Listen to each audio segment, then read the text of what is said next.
We're here weekdays on CBS Radio, YouTube Live, 8 a.m. Eastern, 7 Central, 5 Pacific. The Armchair Quarterback Show, your first choice for Southern sports talk. Good morning, Mr. Sean O'Toole. Good morning, Mr. Mac McGee. And I don't know much, but I know one thing. All of you spaghetti-spined woke flakes that dragged Megyn Kelly off the air and are taking another pot shot at her for calling out Naomi Osaka, saying she needs to prioritize her mental health while she's got 19 magazine covers out at the same time. Where were you last week when Screaming A was saying Japanese players suck because they use interpreters? Get out of here. You're driving me crazy. You're going to make me vote red in the next election. I hate you guts. Stop it. Welcome to the dark side, Sean. Hi, I'm Mac McGee, and I don't know much, but I know one thing. I think I'm going to go back to college and see if I got any eligibility left. I'm sure the NIL has room for me in like some kind of Miller Lite drinking team. There's got to be something I can make money off of. This is ridiculous. You're listening to the Armchair Quarterbacks. You know what your problem is? Your face. Yeah, right. Come on, wise up, man. You're too good looking. These girls go out with you and they get nervous, man. They feel dumpy. They don't want to compete. They want a guy like me. Right, a basic Neanderthal type. Right, you're swarthy type, a man's man, the kind of guy who's... Using testosterone. Exactly. A young woman in today's society, she wants a little bulk in her diet. Yeah, she wants a big guy who sweats. Best thing that can happen to you is an industrial accident. Armchair. Community Access Channel. He's the armchair quarterback. He's full of beer and he's full of snacks. The all-American man. With a cool one in his head. Yeah, howdy, hi, top of the morning to you. Welcome to the Armchair Quarterback Radio Show. I'm Mac McGee along with Sean O'Toole. Sean O'Toole, how the hell are you this morning, sir? Man, I'm feeling great. It is T-minus 10 days before I'm going to be inside Truist Park next weekend for Hank Aaron weekend. Just booked some tickets yesterday for St. Louis at the end of August to see my beloved Detroit Tigers at Busch Stadium, which lets me check another ballpark off of my bucket list of seeing games in all the major league stadiums.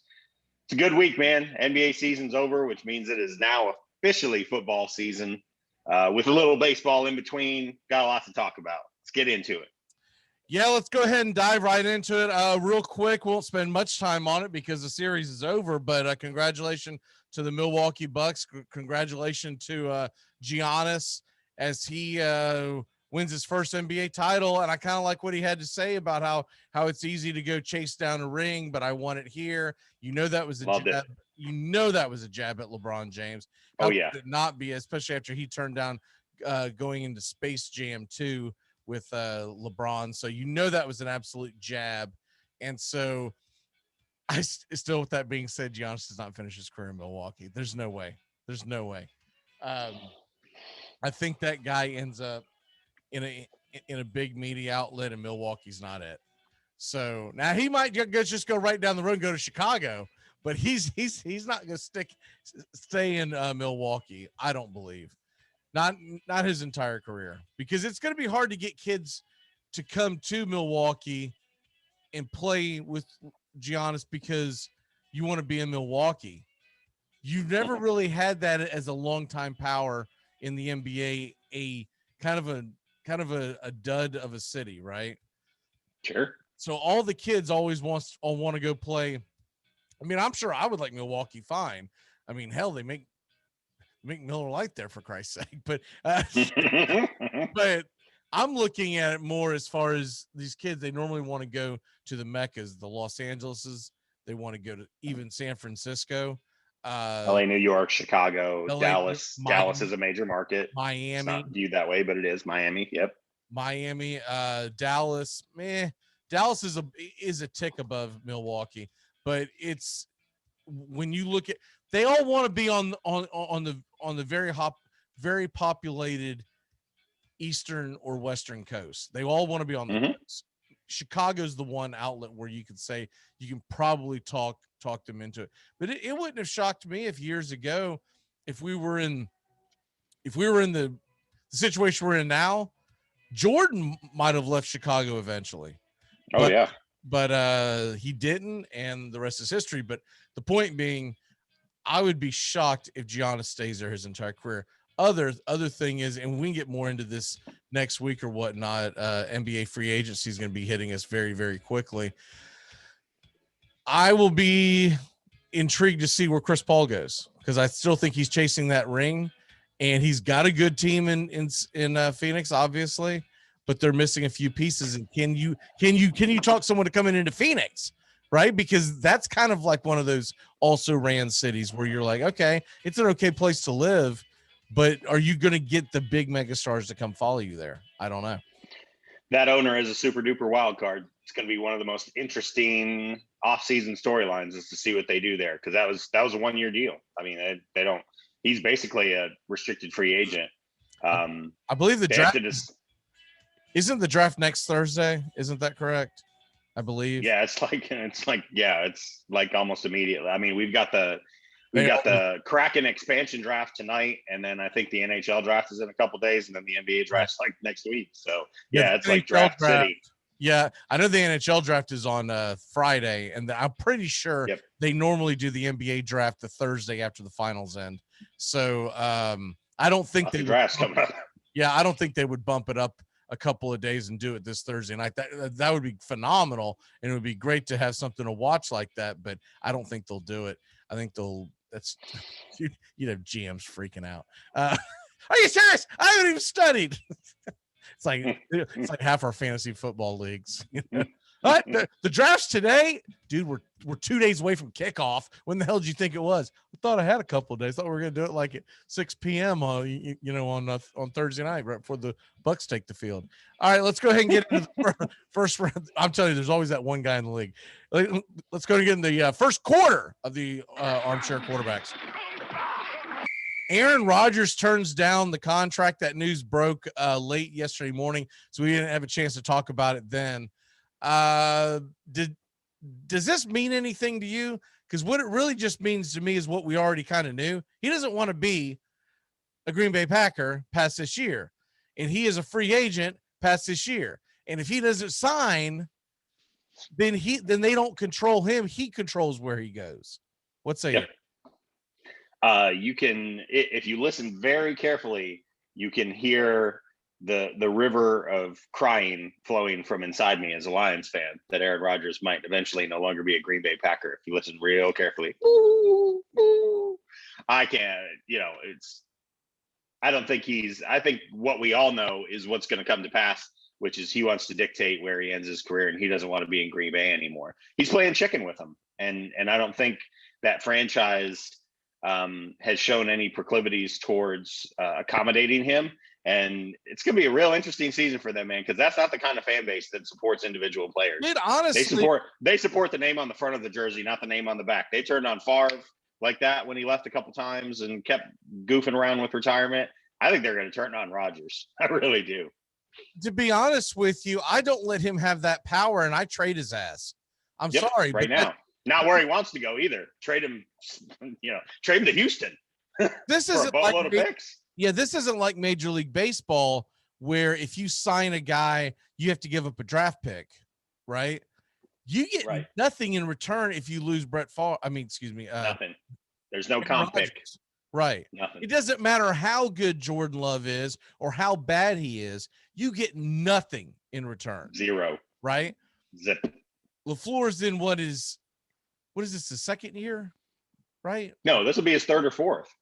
Okay. He's been to 2 NFC championship games. So, yeah, this will be his third. Yeah. That's right. This is his second year. Sorry. He's got 2 years under his belt. This is his third 2 years under his belt. This is his third. That's what I meant to say. Sorry.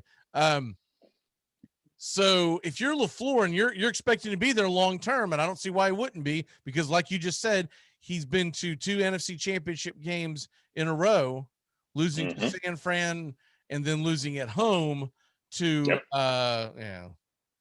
to Brady. Let's just be honest. It wasn't really Bucks. He lost to Brady. Kind of lost to Leonard Fournette and Ronald Jones, if we're being honest. But yeah, same. He kind of lost to good old fashioned smartness. Yeah, he sure did. Let's kick a field goal down 8. What? Wait, what? What? And what? And what? Do you understand the clock? You know how math works? Yeah. You know there's not 5 quarters in football, right? That's why they call it a quarter, because it's a quarter of. Okay. Anyways, I trade him. I see what I can get for who I can get, and I trade him. And bye. And all I want is draft capital, because at this point, it's probably too difficult to find something that you can get to help your team this year. My biggest question there would be, what's the market? Who's the team aside from Houston? Who we know? Denver. Okay. Yeah, that's another one. Because you're not going to make a trade with. Well, you could make a trade with Houston for draft picks, but you don't want Deshaun Watson back, because he's no. You let them trade Deshaun Watson some other way, right? Right. But the problem is, if you trade Aaron Rodgers to Houston, they're going to be a lot better. So you're not going to get as good of a draft pick. That's the issue there. But and would Aaron Rodgers even go? Would he just hold out, and would that null the trade and all that kind of stuff? Right. I think you've got two choices. You've got Miami and you've got Denver. And I think those are the two realistic choices. Miami, you can bring in Tua, right? You can say, give us Tua. Mm-hmm. We're going to figure out who's better. And whoever it is, that'll start. And whoever it isn't, that'll sit, right? Mm-hmm. So, right. So that's my most intriguing one. Plus, I live in Florida, and I'll get a chance to watch Rodgers a lot. That'd be really fun. There you go. He if he goes out to Denver, it's like you might as well trade him to like the KBO and I'm like, I'm never gonna see these games, man. Trade him to Willie Beeman's team, the Albuquerque Aztecs. That made up franchise. I was cleaning up my favorites on my, the bar on your computer, and I was cleaning up my favorites on a laptop that I literally only use every once in a while. You pretty much use it while I'm working, and I pretty much just go to Yahoo on it, right? And just look at fantasy stuff or whatever. And so I was cleaning it up last night, and I was like, my God, I've got 3. So this tells you how old the last time I cleaned it up. I had 3 favorites where I could go straight to the KBO. Because I was using that computer last year when we were doing the show, and that's how I was talking about it, and that's all I had to talk about. So I was like, man, what else is in here?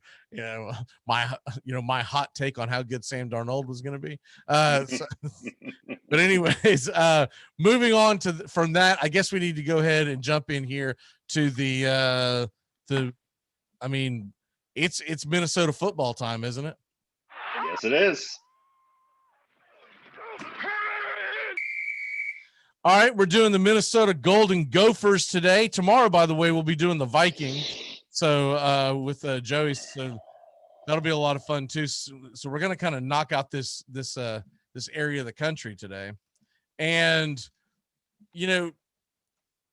Minnesota was so good. I mean, so darn good in 2019, right? They were the story of college football, definitely in the Big Ten at least. Oh yeah, I mean they were definitely it, and then they just fell off the wayside last year. Now a lot of that has to do with the fact that they lost so much on defense last year. They couldn't stop running water last year. No, they couldn't stop nothing. But even with that, Sean, they went 3-4, and they lost 2 games in overtime. They lost to Maryland, and they lost to Wisconsin, which means in theory they could have been 5-2. Now, if you're sitting there going, "Why is there only 7 games?" Because of COVID and that deleted. Yep, they had a bunch of games called off. Yep, right. So I forgot how many games were deleted by COVID until I started doing like these, the readings for all these teams. Mm-hmm. I can't wait to come across a team that goes, they were 1-2 last year. Wait, what? They only played 3 games. How did I miss that? I felt like that's the way Florida State was. I felt like every Saturday morning we woke up and go, "Oh Christ, not again." I mean, it was for the first time ever. I was like, "Can we just get to basketball season? I'm so tired of watching this." Watching the pregame of. By the way, we're not going to play today. Toodles, you do you, Toodles. All right, so Minnesota is, look, to me, PJ Fleck might have missed his opportunity. PJ Fleck had a chance to go to Florida State at the end of 2019. A lot of people forget that. He was sought after, And he re-signed with Minnesota. Now, if he turns it around for 4 years and big money, I think it was like 4 years, 12 million. It was big money. You think they wouldn't have backed the truck up in Tallahassee for him? Oh, they would have. Yeah. So we're going to find out if that was a good idea or a bad idea. And this will be the year we'll find out, because they won't fire him. I get that. No, but no, absolutely not. If they come out and lay an egg this year, it's gonna be hard to recruit in Minnesota, considering all the things. Hard already. Right. Hard already. It's gonna be harder. Right. When you had a really good year in 2019, you wanted to follow that up with a good 2020. You didn't, and the COVID hurt and whatever. But the point is, the team sucked. Okay. Yep. If you come into 2021 and you have another Minnesota being Minnesota, then you're going to have some big time issues. And that's what I'm looking at right now. Now, they did get some transfers in on defense, which I found very interesting. This kind of went under my radar. I did not realize that Pinckney from Clemson transferred over. And for people who don't remember him, he was a captain on that he was. Clemson defense. He had over 1,000 snaps with Clemson. It wasn't like he was a part-time player. He played. And so he's coming in. Val Martin from NC State's coming in. I remember him very vividly. And so they have a total of 8 incoming transfers. This Minnesota team should be pretty good. What say you? Yeah, I was very curious when I did a deep dive on them, how many transfers they brought in. And you mentioned the transfers on defense, again, replacing 7 starters. They bring Tanner Morgan back, who looked really good in 2019, but looked really bad last year. There's a lot of attention being paid to the fact that Rashad Bateman opted out and went to the NFL.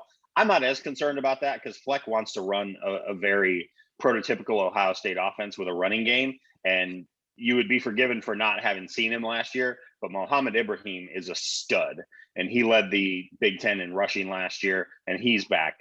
I'm more curious in the transfers they got in the specialty game, the kickers, especially from Kent State and Temple, that they're bringing in. Because look, their 2 overtime losses last year came on missed kicks, an extra point against Maryland and a field goal against Wisconsin. That's been something they've struggled with before.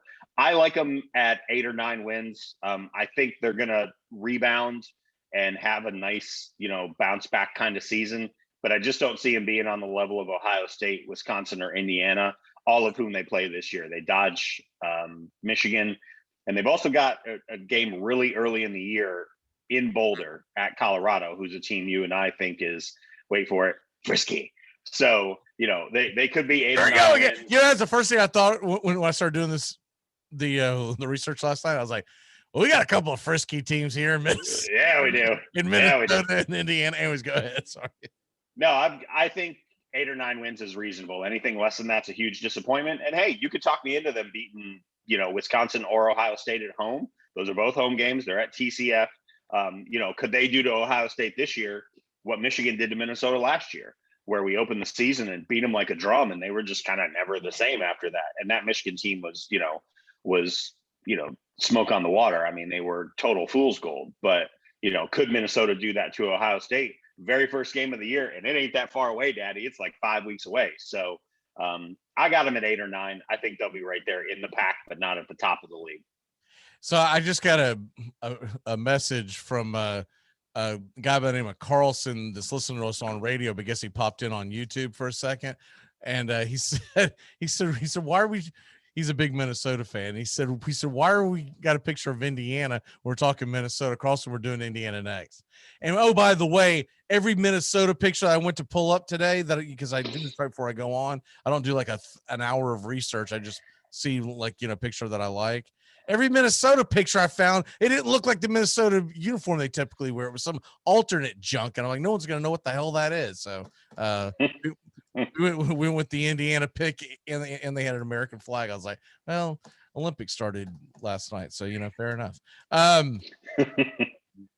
Yeah, I'll be on. And see, you bring up Ibrahim, and I don't think a lot of people outside of Big Ten watching know this.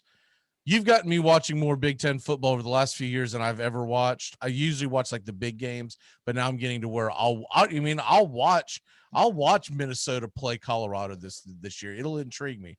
But this Ibrahim in 7 games, not a full season, in 7 games, he had 1,000 yards, 15 touchdowns. And so, I think that's where the season's going to be buttered. Look, I know they've got Tanner Morgan, and he had a great 2019, but realistically, there was such a big drop off last year, and Mike Sanford came in as the offensive coordinator because they lost their offensive coordinator to head coaching job. I'm sorry. No, he left to go to Penn State as a coordinator. Regardless, they lost their offensive coordinator to Penn State. So that last year was his first year. It was terrible. So this guy, Sanford's feet are going to be up against the fire, because if he can't replicate what happened in 2019 this year, everyone's going to give you a pass from last year. But this year, 35 touchdown passes, I believe it was, and 3,000 yards passing. And it was a huge drop off the next year. Yep. So that to me is really where it's going to be. Where do you have them projected? So real quick with their schedule, because we won't have much time because we're about to hit the break, but it's Ohio State at home, and then Miami at Colorado, as you mentioned, Bowling Green at Purdue, at home against Nebraska and Maryland. They travel to Northwestern, at home against Illinois, at Iowa, at Indiana, and home against Wisconsin. The over-under out in Vegas right now is 7.5 for the Golden Gophers for the entire season. I think that's low because it's kind of an easy schedule, to be honest. Yeah, it is. You know, I mean, I think I would take the over on that. I think 8-9 wins is very doable for them. What say you? Yeah, I would 100% bang the over on that. I don't believe they'll come out of the West. I think the West is Wisconsin's to lose, and we'll talk about them when we, get to their season profile. But you can talk me into second or third. I think they're equal to or above Iowa. I've got them, going 6-3 in the Big Ten and 9-3 overall. And again, I think they could drop that Colorado game. They could drop some game that I'm not, considering where they get upset. But they could also win one of those games against Ohio State or Wisconsin. So 6-3 in the Big Ten, probably 3-0 outside of the conference, even though I don't love that game in Colorado. I like Colorado a lot, but definitely the over. I don't see them losing, 5 games. I just don't buy it. Yeah, I've got them going. That Colorado game scares me. They might lose that Colorado game, but even if they go 2-1 outside of the conference, I'm with you. I think a 6-3 is very doable. So 8-4 to me is very gettable. And then if things fall the right way, if they can find a way, I don't believe they're going to upset Ohio State. By the way, that's the first game of the season. First game of the season. Friday night, baby. What a way to kick the season off. In Minneapolis, though, in TD Bank. So, woo, boy. I'm going to be at the damn Grand Ole Opry that night. But anyways, damn it. I got screwed again. But anyways, yeah, look, that is a great way to start the season off. They'll probably lose that game. But if they get a couple of these games to go their way, the back-to-back of at Iowa, at Indiana, at home against Wisconsin will probably define their season. And that's at the very end of the schedule. We got to take a quick break. Well, y'all, when we come back, we're going to talk to Indiana Hoosiers. And remember how good they've been the past couple of years. Well, they got a lot of guys coming back, and we'll get into that on the other side of the break. Plus, we're going to tell you where dudes are getting traded to. We'll be back in a flash here on the Armchair Quarterbacks. One more time. Hey, don't you want a washboard stomach and rock hard pecs? No, I want a flabby gut and saggy man breasts. We're talking baseball. We'll be talking pickups, trades, who's hot, who's not, sleepers and busts, how these players performed and what it means to their teams and what to look for. That's the Armchair Quarterbacks, talking baseball. The Armchair Quarterbacks radio show. Where do they go? Make contact. A collective psychosis is sweeping the nation. We're in the thick of the haze craze, and Elysian is introducing an altered state of IPA. Contact Haze is a tangled chemistry of mild haze, low bitterness, and an explosion of hop aroma. This hazy IPA bursts with notes of bright raspberry, currant, citrus, guava, and passion fruit. Available in 6-pack cans in stores and in all Seattle Elysian locations. Make contact. I'm a Vol fan. I still think getting to the championship is a big deal. Take the road less traveled in the newly redesigned Hyundai Santa Fe. With available H-Track all-wheel drive to help you get off the beaten path a little further together.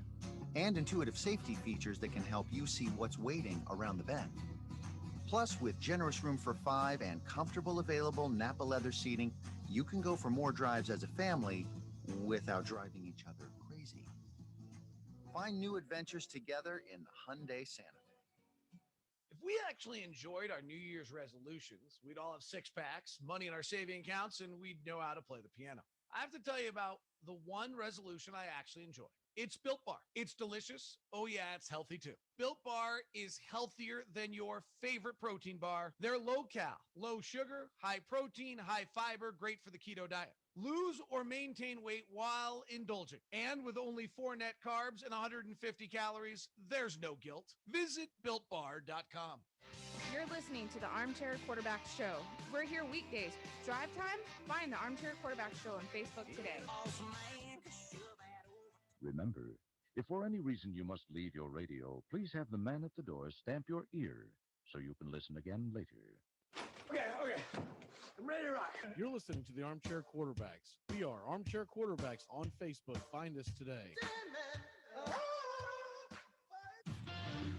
What's happening in sports? Find out when it happens. Get the CBS Sports app free in the Android Market and iTunes App Store. Amazon Prime members now get free grocery delivery with a minimum order. You'll get your groceries with 2-hour delivery. So in that time, you can finally figure out where the biblioteca is. Learn how to play the acoustic guitar, and I guess get a puka shell necklace. Do a makeup tutorial, but realize halfway contouring is hard, and you're beautiful just as you are. Whatever it is you're doing with your time, your shopper will be carefully picking out your favorite organic meats, produce, dairy, and snacks, while providing contactless delivery to your door. Free 2-hour grocery delivery, now with Prime.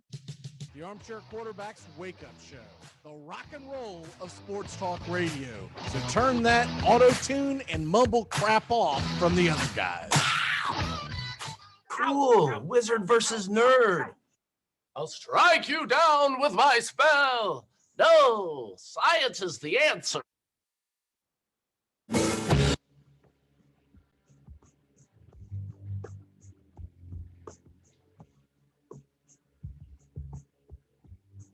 Good morning. Welcome back here to the Armchair Quarterbacks. Sean, do you like how I file-proofed our brakes?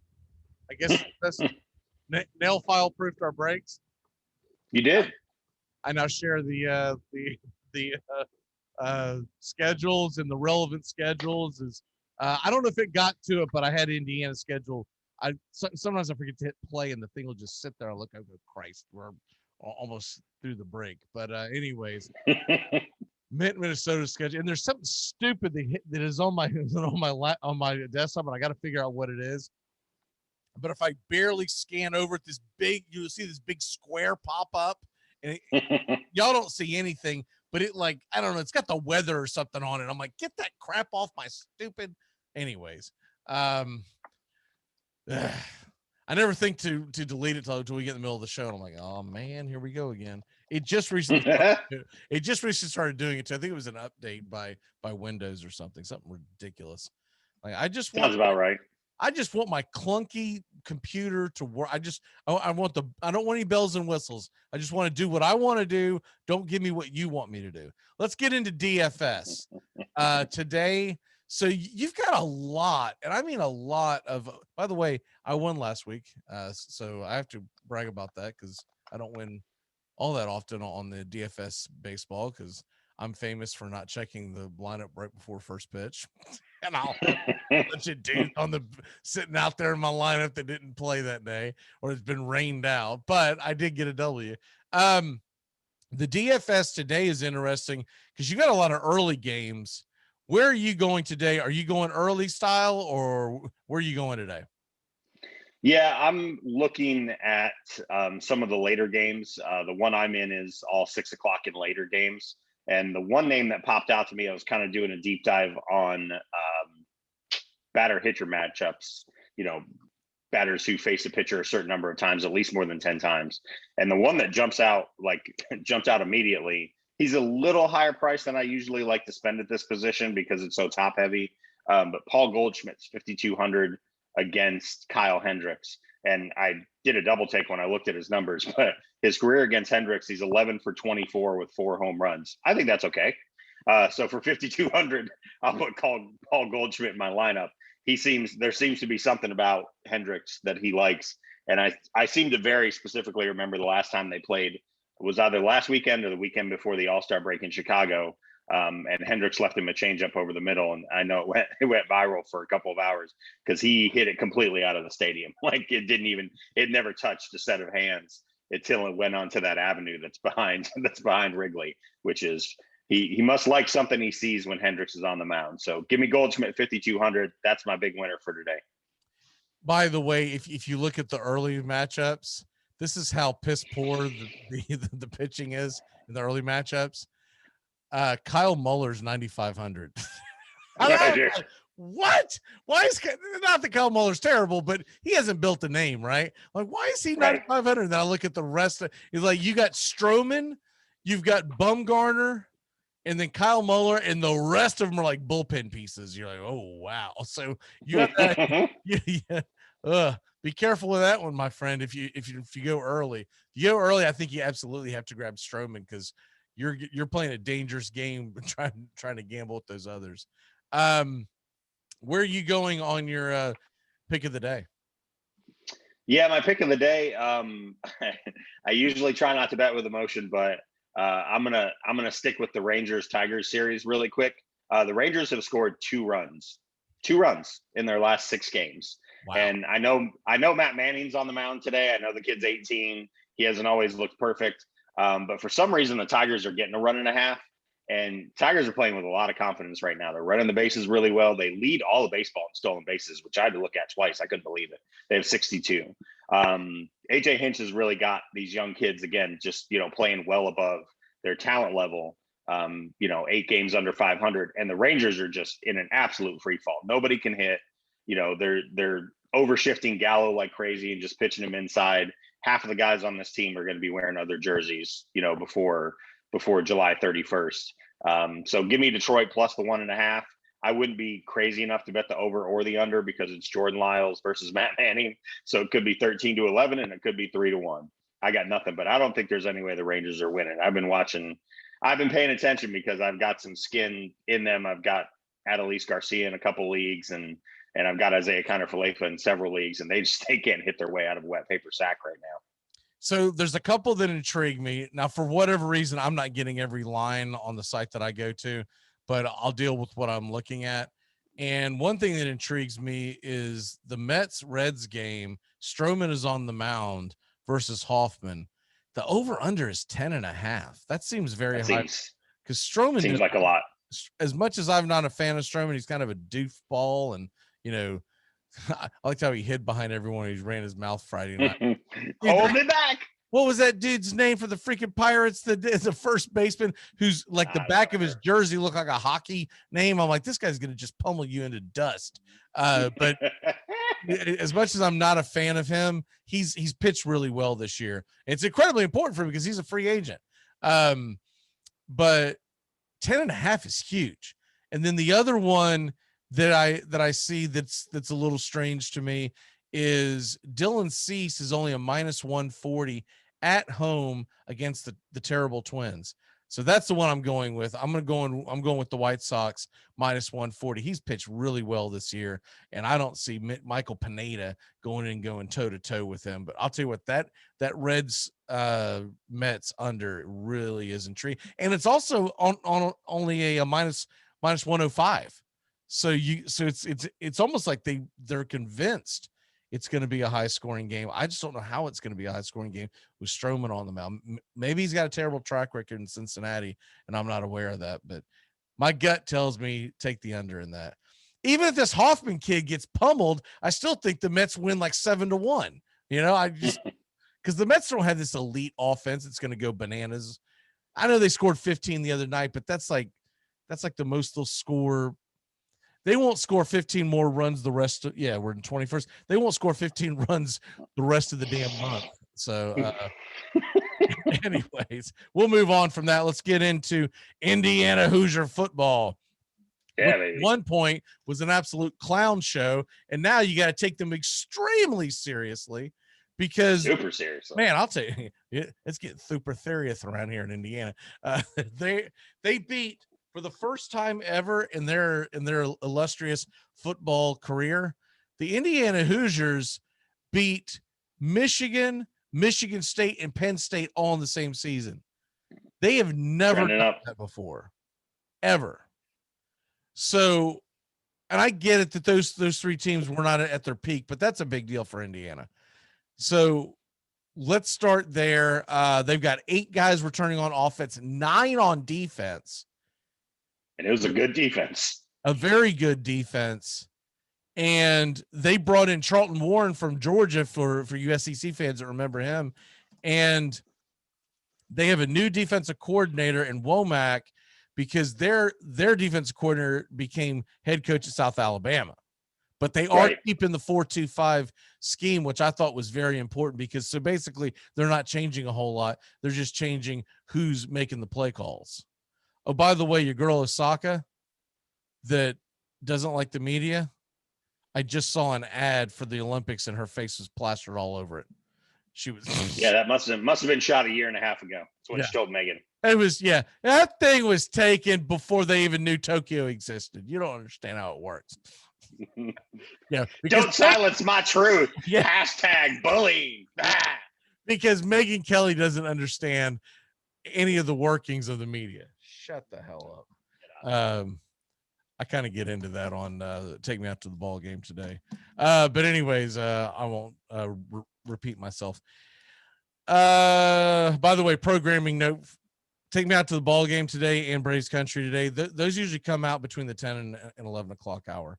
And then Sean and I are going to be doing the payoff pitch. You're going to see the payoff pitch kind of do its turn because we're sitting here almost in August. I think we'll get pretty heavy into fantasy football this week.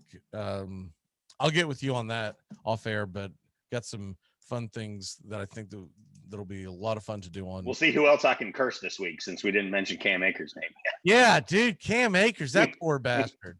Got a black rabbit's foot in a shoe somewhere around here. I'm walking on eggshells. Why's it got to be black, Sean? Oh, stop it! Get out of here. Back to Indiana. Canceled. You're canceled. You're canceled for even thinking about rabbits and black. You're canceled. Okay, Michael Penix Jr. or Penix. I don't know how he pronounces it. Michael Penix Jr. But I do know that he's been there a couple of years and he's been pretty darn good. Well, I've heard it pronounced like 3 different ways. I even saw you'd be forgiven. Yeah. I've even heard a guy pronounce it without the X. I'm like, I'm not sure if that's that's not correct. That doesn't sound right. But anyways, plus you're not going to get me to say Peni, or maybe you are. But he's coming off the ACL injury, 61% completion rate. And then you got Samson James there, who is going to take over at running back, and he's more of a breakaway guy. This wide receiving core of Indiana may be as a whole better than what they had last year, even though they lost their guy to the NFL draft. What the hell is his name? It's escaping me right now. The guy that went to the I know who you're thinking of. I need to look it up too. I'll find it in a second. But anyways, he went fairly high in the draft. But anyways, moving on from that, it'll come to me in a second. But they got DJ Matthews. For people who don't remember that, DJ Matthews was a top recruit at Florida State. And transferred in. He came in. He's got to be a junior or senior by now. Of course, with COVID, he's probably a freshman plus or something. He's considered a senior. All right, freshman plus. I'm telling you, man, you're gonna have these guys they're gonna play like 9 years now. But with all that being said, they got 9 returners on defense. That defense was elite last year, and then the guys that they're bringing in, I'll tell you what, Indiana could be a scary team. Yeah, their receiving core is a strength, and I couldn't pull an Indiana receiver that got drafted last year. I wonder if you're thinking about Freifogel, but he's back. He didn't graduate or come out. You know who I was thinking of? I was thinking of the kid from Minnesota. Sorry. Okay, Bateman. Gotcha. Yeah. So yeah, they were good last year. They're going to go as far as Penix carries them. The knock on Penix has been, his health. The reason that Peyton Ramsey transferred out of the program and played his 5th season for Northwestern last year and led them to the season they did is because Tom Allen believes in Michael Penix, believes he is, that this Deshaun Watson, Michael Vick kind of, athlete, but he's a much better passer than I think he's given credit for. He's a very accurate passer. He's got a good arm. The rub on him has always been, can you keep him on the field? Because, he's a buck nothing. He's a tiny dude, so you got to block up front. It's interesting. They brought in, a couple of different transfers for the offensive line, including one from Michigan right up the road, Zach Carpenter, who started 2 games for us, at guard last year as a redshirt freshman. He could play at center or guard. So it's going to be about keeping him healthy. The defense is going to be good. It's just tough for me to see them winning the East because Ohio State is there. But I think they're at worst the second best team in the Big Ten. And I think they'll finish right behind Ohio State. In fact, the only games I have them losing are Ohio State and either at Michigan or at Iowa to start the season. I've only got them losing twice. Yeah, I'll tell you what, man, I'm looking at this and the over under, the Vegas line that I saw on wins was 8.5. And I just think that's just because they don't have the respect of they don't right now. They don't have the street cred yet. No. And by the time we get to kickoff, it might get creep to 9.5. But I think I'm with you. Look, at Penn State's going to be tough. Ohio State's going to be tough. We'll see what Michigan does this year. Can't wait for Michigan Day. But the tricky thing is they start off at Iowa, and that is not going to be an easy game. That's brutal. I don't know what they even though I think the bloom is starting to come off the Ferenc Rose. His teams always play hard. So yeah, and the thing is they normally play much better later in the season, so they'll probably get them. But that is a tough, man. You got to start the season off. It's a tough start on the road against a bitter rival. I mean, that's just man. That's at Iowa, at Penn State, at Michigan. I think if they go 2-1 out of that, then they maybe get to 10 wins. But if they go 1-2, they're not getting past 9. And I just, as much as I want to say that they can beat Ohio State because the game is in Bloomington, I'm just, Ohio State's the class of the league, and I'll believe it when I see it. Yeah, I give them a better chance to beat Ohio State than I do at Penn State, because they'll probably make that a freaking, what do they call those? The whiteouts? Of course, that's cancel culture. But, there's no way we can do whiteouts anymore. So everyone just kind of wave their hands instead, but not you, guy. You're way too white and freckly. But when they have those going at Penn State, I mean, to me, it's a very, very intimidating atmosphere. It's one of the coolest atmospheres in all of sports. And so I'm looking forward to that game. I think they'll probably they should be undefeated, but I'll tell you what, that Cincinnati game, that's another tough one. Cincinnati ain't no pushover, man. Yeah. They ain't no pushover. I'm glad that sentence ended the way it's ended. When you first started saying they ain't no puh, I was like, oh, here we go. hit the mute button. Yeah, I think I'm with you. I think I see a 10-2 Indiana team. I think I could see this team going to a New Year's Day bowl game. I'm not bold enough to put them in the playoffs, but I'll tell you what, if things fell the right way, they could win the Big Ten, because Ohio State starting over from scratch again, losing Justin Fields. So why can't they win that game at Ohio State? Why can't they beat Penn State? They just have to make sure they don't drop a game that they shouldn't drop. Like drop one at home against Rutgers, right? Yep. Or lose to Western Kentucky on the road. Those are the things that have always tripped up Indiana programs in the past. But let's move on from that, and we will get here. So we got Major League Baseball. The trading deadline is coming, and there's going to be a lot of moving and shaking, I think, this year. I don't think it's going to be what it has been in years past, where you just kind of flat and there's no big names. I think you're going to get some big names absolutely start. So let's hit that. Yeah, I've got a couple teams. I got a couple teams I'm going to hit really quick that I wanted to go over. I'm going to go over the Brewers first, who is actually who the Braves are playing when we're going to be in Truist Park. I'll give you two names. I think one is almost, it makes too much sense not to happen, is Trevor Story. They need another bat in that offense. They can move some players from the infield around. And they're still starting Keston here at first base, and he just does not get better. Somebody really messed up his swing. That'll probably cost them their two AAA pitchers that are pitching here in Nashville. Ethan Small and Aaron Ashby. They're both left-handers. They're both pretty much major league ready, 23 and 24 years old with good makeups. It'll cost them at least that much, I think. The question is whether they'll be willing to pay that much for a guy who's essentially a rental. But the last time the Brewers were this good, they did this. They traded for CC Sabathia, and then he walked in the offseason and signed with the Yankees. So it's not like they've never done it before. They've also been linked a lot to Scherzer. I don't buy. You and I have talked about the Nationals before. I don't buy that the Nationals are selling because that's just not Rizzo's MO. But they're a name. He's a name to keep an eye on for Milwaukee as well. And I'll go quick because I know you got a couple too. Red Sox. Well, hold on, man. You don't just rattle yours off and I rattle mine off. Let's do this a little more.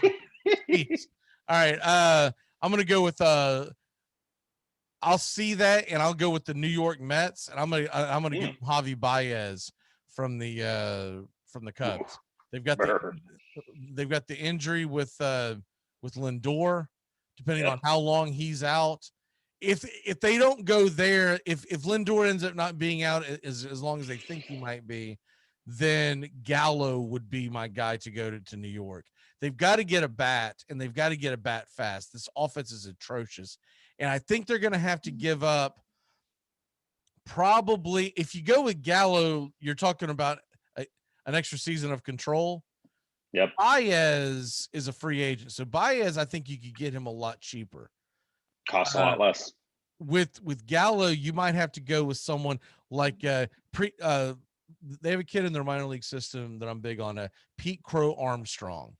And he's 19 years old right now, but he is coming out at looking, they believe that he can be one of the better hitters coming up in the next few years. He's only 19 years old, so he's a project.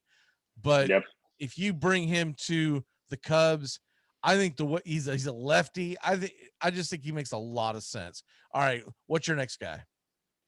So my next one's going to be the Boston Red Sox. The Red Sox could use either a quality bat to add to the middle of their lineup around Bogarts, Martinez, and Devers to fortify what they have.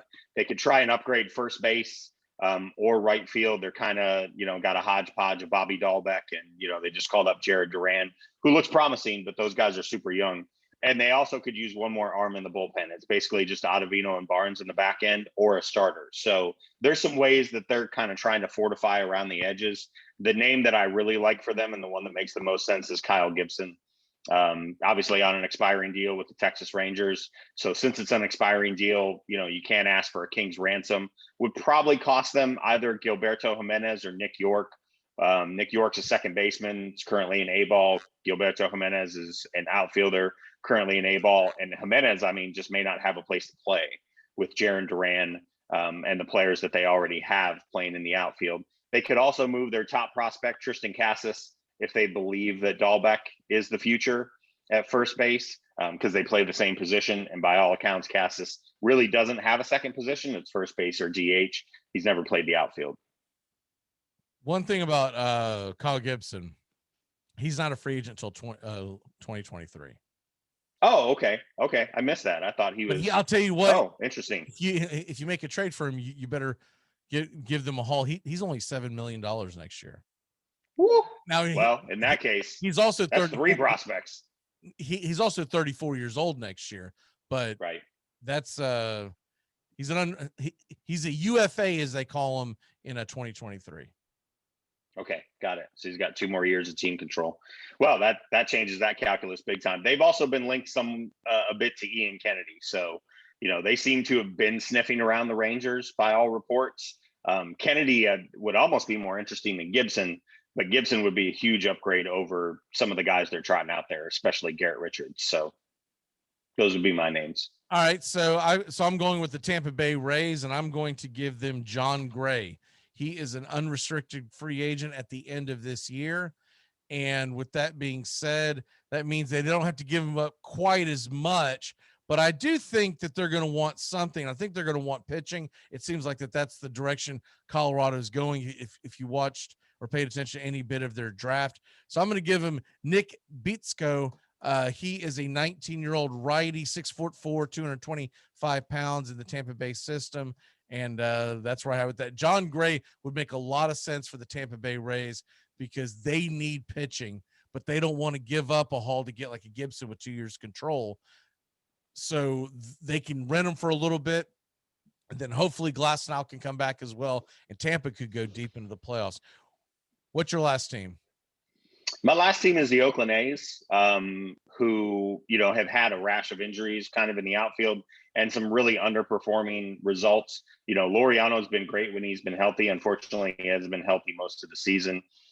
They've had to start, Tony Kemp a lot in the infield and move Elvis Andrus around a little bit. They got Stevens Piscotty out there. Mark Hanna's barely batting over 200. So they really need an upgrade in the outfield to fortify that offense. The name I'm going to give them is an old friend of ours who we've seen far too much of this year, Mr. Adam Duvall, who has a mutual team option for 2022. So you're not just getting one season, you're getting next year as well. He's got kind of an unimpressive slash line if you just look at it on its face, with 18 walks and 91 punch outs, but 19 homers. He saved 9 runs in the outfield, and he's kind of one of those streaky guys, but when he gets hot, man, and especially against left-handers, he can really bop the ball all over the place. I think since he's got an extra year of control, and because the Marlins seem to value young arms, especially, it's probably going to cost them at least Dalton Jeffries, maybe Jeffries and AJ Puck, who hasn't worked out yet. They've called him up a few times, and it just hasn't, gone well for him in Oakland. It should cost them at least that much, maybe even a Luis Barrera, who's in AAA, a highly touted outfield prospect.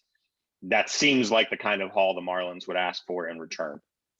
What would be interesting about that, whoever makes that trade, is how they view his contract, because it's a mutual contract for 2022. So if he balks, then the team's off the hook. If he says I want in and they say I don't, then they owe him $3 million.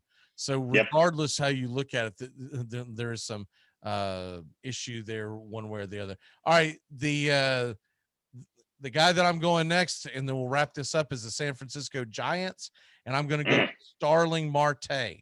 I think there's a very good chance he ends up there. They've kind of kicked the tires on him already. He is an unrestricted free agent, so it means they wouldn't be on the hook if they brought him in, and he is instant offense.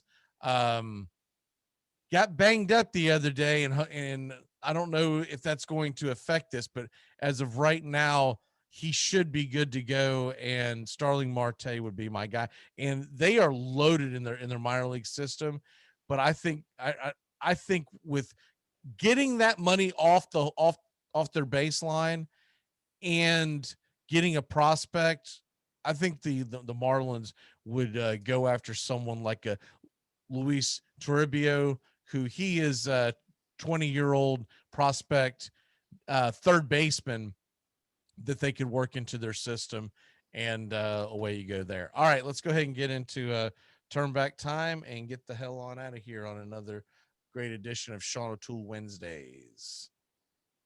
It's your birthday. That ain't right. Here we go.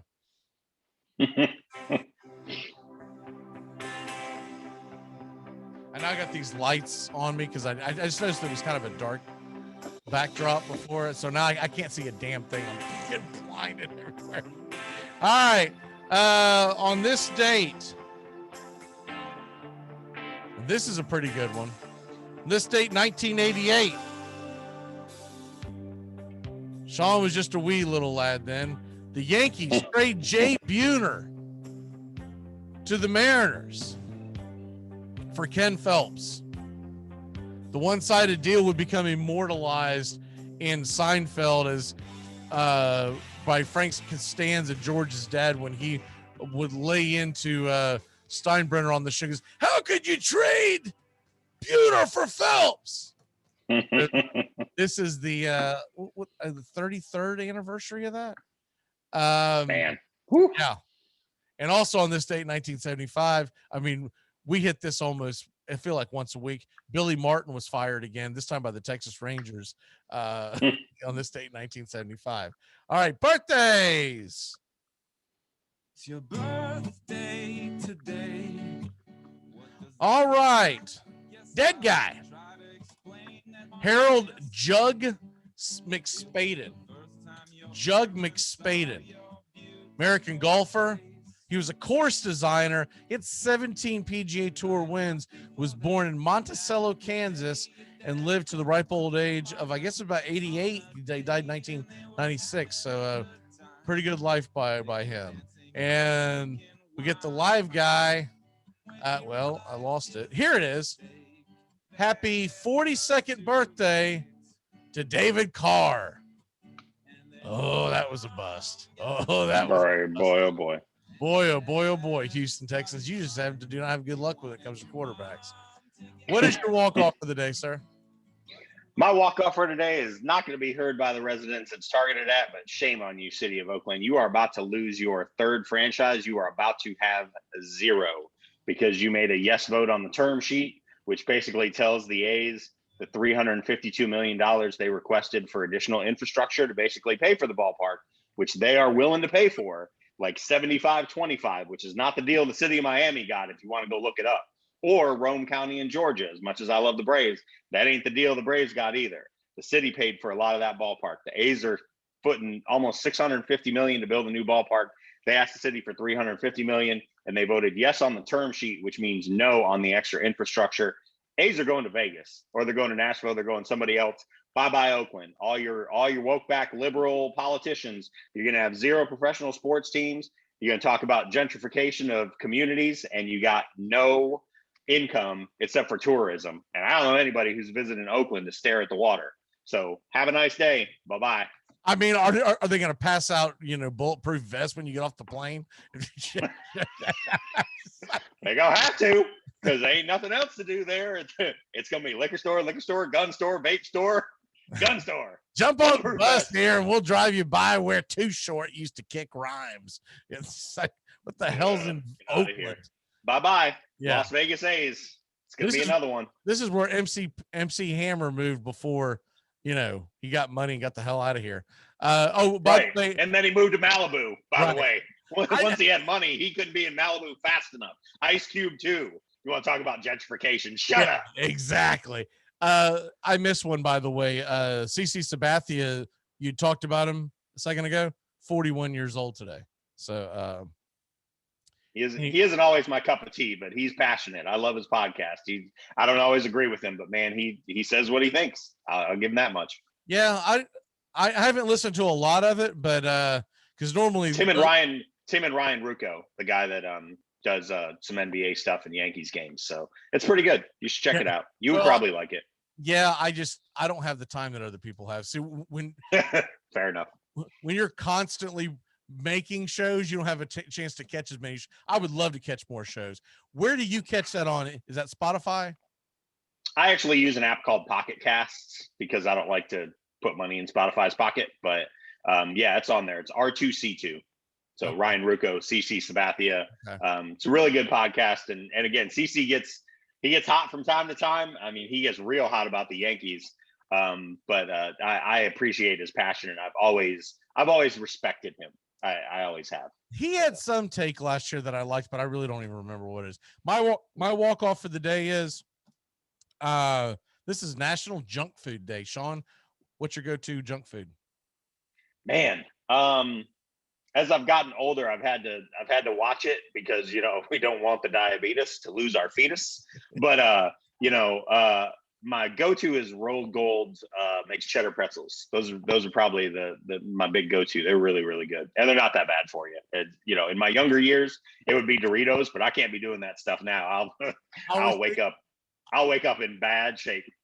What I thought of this the other day, or saw this, I guess it was yesterday. First thing I thought of when I asked you is I was expecting you to say Code Red, because I remember you used to suck on Code Red, man. It was like Code Red, and I think it was Doritos. I think it was Code Red and Doritos in my 20s for sure, boy. It depends on what you call junk food. My Achilles heel has always been sweets. I love chocolate and stuff, but if it's actual junk food, like whether it's I've never been a big chip person, so I think I would have to go with like pizza, and you know, I guess that's considered junk food, although you know there is pizza's a go-to.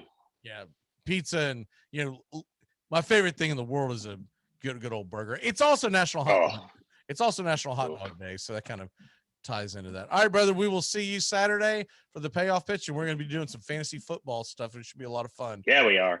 See y'all tomorrow. Joey will be here. We'll be talking the Vikings and a lot more. Have a great one, y'all. Double headers. All kinds of double headers today. We didn't even get Braves double header. Go Braves, go Tigers. Let's go. All kinds of double headers.